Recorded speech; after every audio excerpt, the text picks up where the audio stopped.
let me tell you about a particular incident that occurred at a cultural gathering that I attended. So within the South Asian culture, there is this obsession to be light-skinned, and I would overhear certain conversations with subliminal slurs being used, which I'm going to be honest, just doesn't want to make me associate with these kinds of people, as there's just a lack of self-acceptance and diversity. I mean, the individuals simply lack the critical thinking as to the reasons as to why they think the way they do, as well as the potential negative consequences this has on other people within their own culture. So I know this South Asian girl who was 8, by the way, who I met at one of these cultural events, and she mentioned in passing conversation that she felt bad about her darker skin tone. At first, I didn't really think much of it, but then it clicked.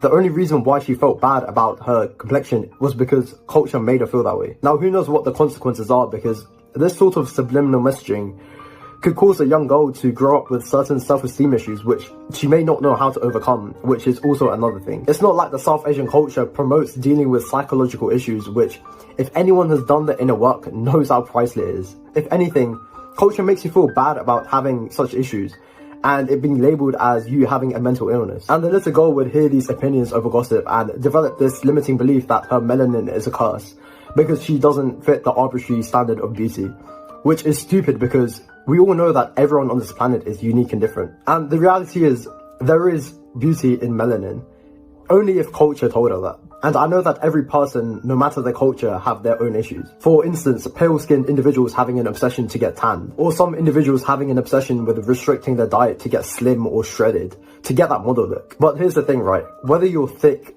thin, short, tall, pale or dark-skinned, it's important to love yourself unconditionally and not let anyone else tell you that you're lesser because of some arbitrary standards set by others. The same thing can be said when certain remarks are thrown by older individuals, like some aunties, bro, who are just coming out the woodworks, who are asking, when are you getting married?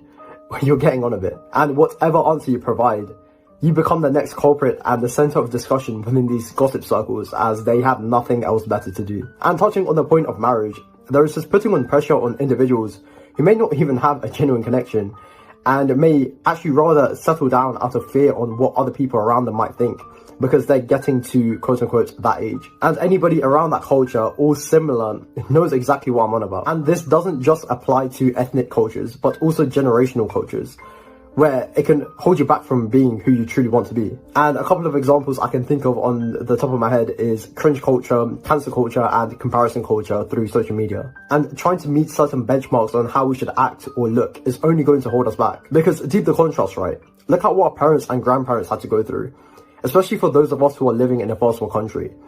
They had to go through wars, discrimination, and inequality issues. Our parents and grandparents fought tooth and nail for us to get to this position. And I feel like as a generation, we're wasting all of it because we're not coming together as a collective, combining our unique talents and skills to fight for a greater purpose, if that makes any sense. And depending on when you're watching this, you would have probably seen the All Eyes on Rafah movement circulating online through social media, which, if you were living under a rock, is an AI-generated image to display and illustrate what the Palestinians are facing in Gaza. And it's evident to see that most of our generation are banding together to increase the exposure to parts of the world which we usually wouldn't have exposure to. And we can see that people have that desire to make a positive change in whatever way that they can. But as you have probably noticed in your own life, our environment has made it so that we're more individualistic and self-centered by design. And this isn't necessarily a bad thing, as just 100 years ago, we had different problems with culture, with restrictive religious standards and rules, and individuals not being able to do certain things in their life. And you may feel like you may not have much of a strong connection with your native tongue or religion,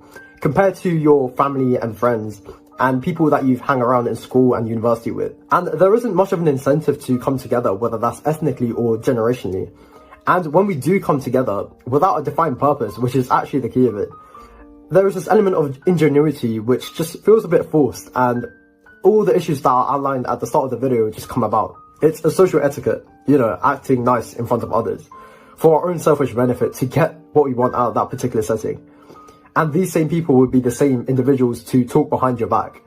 It's all a bit fake, you know what I mean? And on the topic of social etiquette, let me give you another example, right? Which is the most common life path that a lot of people end up taking, which is get a degree, get a job, get married, start a family, have kids, and just die. And of course, this is the social norm which has been passed down from previous generations, and in some ways dictated by biology as well. But get this right, our idea of getting engaged and married isn't even fixed. Because there was once a time where people were getting married at the age of 14, and then it slowly became to 18, 24, 26. And now I believe the average age of getting married is around 28 to 30. So the idea of culture we have in our minds is super malleable, and holding on to such cultural beliefs, especially in modern times like this, could actually do more harm than good. Especially if it's not based on anything which is logical or morally objective, if that makes any sense. And many people in the modern day think that their thoughts are unique, when in actual fact, our thoughts have been tweaked on a more subconscious level than we realize. By this, I mean there are so many different factors which go into play, from you listening to music to the TV programs that you're watching, which is also why it's called programming. And this programming is further facilitated by the current game of life that we're playing in right now. And really the most common outlet that we have for community, I mean, it's more artificial than real, is social media. And to make this make more sense, say you decided to like an Instagram post that you saw on your feed, that you found somewhat funny and you somewhat agree with. Now this creates a positive feedback loop for other individuals who are also on, say, Instagram, to view that same Instagram post that they may find somewhat funny or somewhat they agree with. This will generate a plethora of loops within the app itself for so many different individuals to end up getting a similar type of opinion that everyone agrees on a more subconscious level. And by the way, this is the algorithm that we're talking about, which determines the validity of these opinions based on the implicit agreement on the quote-unquote global community online. And this isn't necessarily social media, but also real life, by the way. And this idea of cultural programming has been a thing for centuries, from certain political parties to religions and certain philosophies, where the masses get promised this concept of truth, freedom and enlightenment, when in reality is a deception of the masses. So now you're sitting there probably thinking, what's the point of culture if all it brings is negativity from what I've described? And that is a valid question, to be fair. But like I mentioned in the video, we absolutely do have the potential to bring out the positive aspects of culture if we come together for a defined purpose. And this is the part of the video where I'm going to be discussing more in depth on the main benefits of culture and how you as an individual can actually gain from all of this. But before I carry on, like I mentioned at the start of the video, there is this lack of learning about our heritage, the wars and rights that our ancestors fought for, as well as our mother tongue, for instance.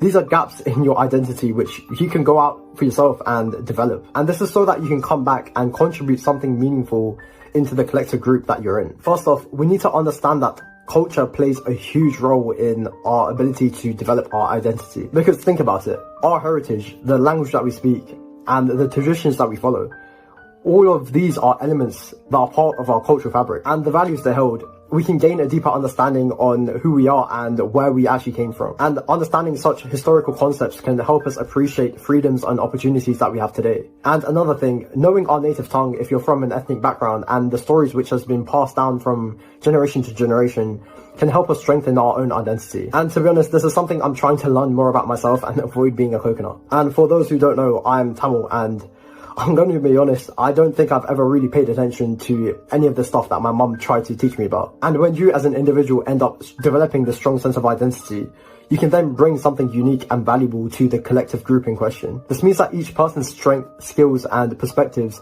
are appreciated and utilized, making the community a lot stronger. And what I'm talking about here is the benefit of positive collectivism, which is more prevalent in, say, third world countries, where everyone is genuinely trying to help each other out. There's a sense of shared purpose where if one person succeeds, it's seen as the entire community who is succeeding. And this creates an environment where people actually feel motivated to actually do their best, because they know that their efforts are actually making a difference.